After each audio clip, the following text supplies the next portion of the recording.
ஒரு வேட்டி கட்டிய தமிழன் தான்ப்பா பிரதமராக வருவார் என்று ப. சிதம்பரம் நூல் வெளியீட்டு விழாவில் பேசிவிட்டு வந்ததிலிருந்தே கமல் வீட்டு பால் பாயாசத்தில் சர்க்கரைக்கு பதிலாக ஒரே உப்பு.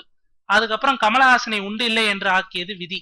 முதல்வர் ஜெயலலிதா கலந்து கொண்ட ஒரு விழாவில் ரஜினி, கமல், இளையராஜா மூவருக்கும் கூட சேர் மறுக்கப்பட்டு நிற்க வைக்கப்பட்டார்கள். அதெல்லாம் அந்த காலம், அதுக்கு என்ன இப்போ என்று மறக்க பழகிய ரஜினியும் கமலும் பழசை மறந்து முதல்வருடன் நட்பு கொண்டதுதான் நல்ல விஷயம். மீண்டும் முதல்வர் பொறுப்பேற்றுக் கொண்ட விழாவில் முதல் ஆளாக கலந்து கொண்டார் ரஜினி.